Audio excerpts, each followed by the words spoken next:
For as long as I can remember, my brother has not been comfortable in this world. I have memories of meeting him for the very first time. I, of course, was not quite 3 years old. I had been playing in the mud, and I believed it was my Aunt Estelle who told me to wash up so that I could hold my baby brother when he arrived home. Being a typical 3-year-old, I pitched a fit, and pitched an even bigger fit when I couldn't hold him because of my dirty hands. The next memory I have of him was the time that he was in the grocery store shopping cart, and I had been climbing on that cart, which caused the cart to tip over. My brother went tumbling onto the hard floor. I believe that he suffered a mild concussion from this, or had some type of head injury. I'm not sure any of us remember. Whether it was this accident or something else that caused my brother to have insecurity and other issues from a very young age, we will never know. When Greg started first grade, I was in 4th grade. I remember walking him to his classroom every day and having to deal with his temper tantrums for months and months.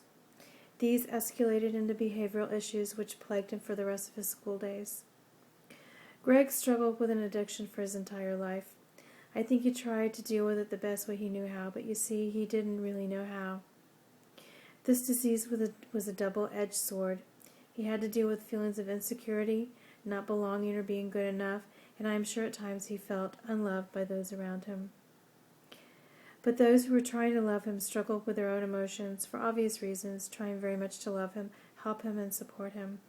His family, my mom, dad, and sister, felt helpless. Addiction is a cruel disease.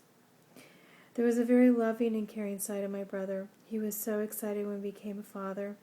He never forgot a birthday and would always call to remind me how much older I was. He would sometimes call to just to say, "Have I told you that I loved you today?" That was my brother. He had a bigger heart than anyone I've ever known. And his dogs? Well, don't get me started on his love for man's best friend. My brother may not have been perfect, but he was a good person. He loved the best way he knew how. Greg, have I told you lately that I love you? I'm sorry I didn't say it often enough.